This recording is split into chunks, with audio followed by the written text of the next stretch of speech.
جی السلام علیکم، کیسے ہیں ناظرین؟ اللہ سب کو تندرستی سے عطا فرمائے۔ اچھا جی، ایک سوال کیا گیا ہے کہ سوتے وقت بہت بے چینی ہوتی ہے، نیند نہیں آتی، تو اس حوالے سے رہنمائی فرما دیں۔ دیکھیے، جب بھی سوال کیا کریں سوال ہمیشہ مکمل کیا کریں۔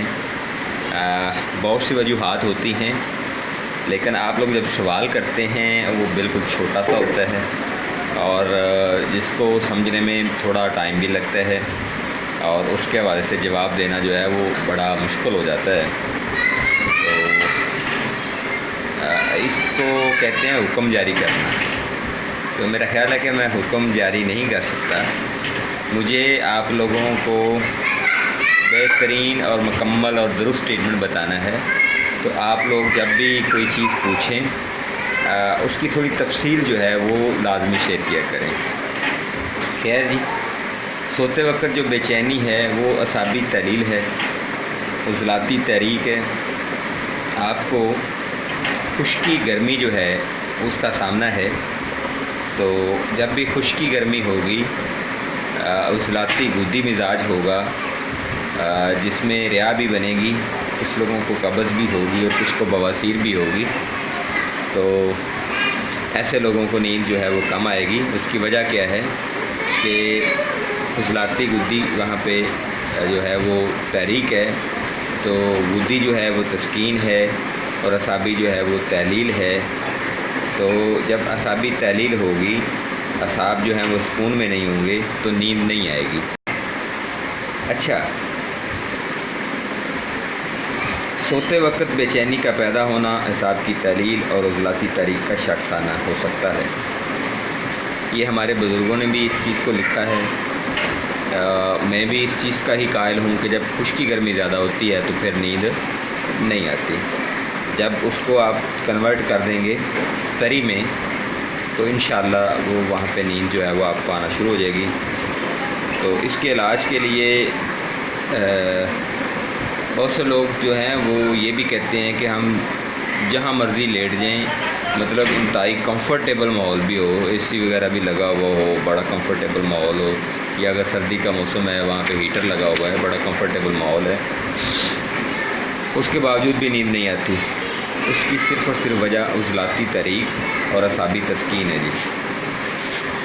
اس کا جو علاج ہے وہ یہی ہے کہ جسم کو خوب اچھی طرح سے آپ جو ہے وہ دبائیں۔ اس کے علاوہ آئل جو ہے اس کا بھرپور استعمال کریں، جسم کے اوپر اچھی طرح سے آئل سے مساج کریں یا کروائیں۔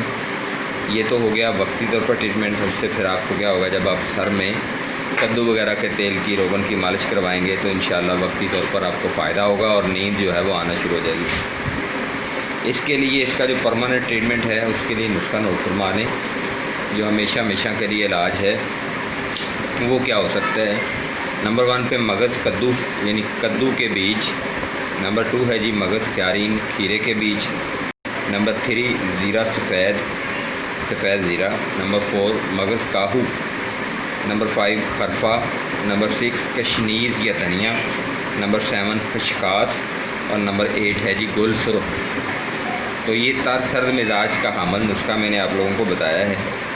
یہ ساری چیزیں آپ نے ہم وزن لینی ہیں، ان کا آپ نے پاؤڈر بنا کے ایک بڑا چمچ، یعنی ایک ہوتا ہے ٹیبل سپون اور ایک ہوتا ہے ٹی سپون، تو ٹیبل سپون جو ہے وہ آپ نے صبح اور رات کو 1 کپ میٹھے دودھ کے ساتھ آپ نے استعمال کرنا ہے۔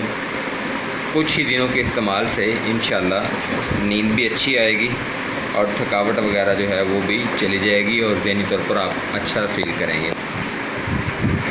تو جیسا کہ اسی نسخے کے اندر بھی میں نے آپ کو بتایا ہے کہ وہ جو غلطی ہے طب نظریہ مفرد اعضاء کے اندر کہ عضلاتی کو غدی اور غدی کو اعصابی کے ساتھ ٹریٹ کرنا ہے، وہ غلط ہے۔ جب آپ کا عضلاتی غدی مزاج ہے تو آپ کو پتہ ہے کہ خشکی گرمی ہے، تو آپ نے اس کو تری سردی کے ساتھ ٹریٹ کرنا ہے، ٹھیک ہے جی۔ اور یہ جتنے بھی لوگ ہوتے ہیں عضلاتی غدی مزاج کے، ان میں کچھ لوگوں کا بی پی بھی ہائی ہوتا ہے، اس کے اوپر بھی یہ نسخہ بالکل فائدہ مند ہے، کوئی نقصان نہیں کرے گا۔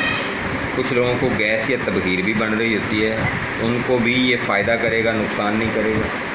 کچھ لوگوں کو بواسیر کا مسئلہ ہوتا ہے، تو بواسیر کے جو مزاج کے لوگ ہیں ان کو بھی اس نسخے سے فائدہ ہوگا، نقصان نہیں ہوگا۔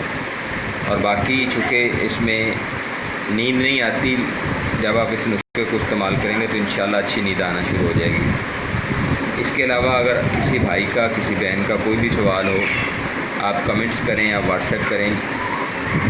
ایک گزارش ہے کہ جب بھی سوال کریں اس کی تھوڑی تفصیل بتا دیا کریں۔ آپ لوگوں کے سوالوں کے جواب اسی لیے لیٹ ہو جاتے ہیں کہ آپ اس میں تھوڑا تفصیل سے سوال نہیں پوچھتے۔ جسٹ جیسے اس سوال کو پوچھا گیا تو صرف یہ پوچھا گیا کہ سوتے وقت بے چینی ہوتی ہے اور نیند نہیں آتی، بس اتنا پوچھا گیا۔ اس کے علاوہ کچھ نہیں بتایا گیا کہ کیا کیا ہوتا ہے، کس طرح سے ہوتا ہے اور نیند کیوں نہیں آتی۔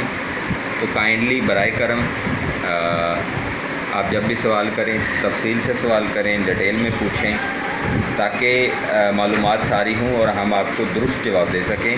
اور الحمدللہ ثم الحمدللہ بہت سے لوگ جو ہیں وہ اس چینل سے فائدہ اٹھا رہے ہیں، جن میں ڈاکٹرز ہیں، ہومیوپیتھ ہیں، ہربلسٹ ہیں، طبیب ہیں اور عام شہری ہیں۔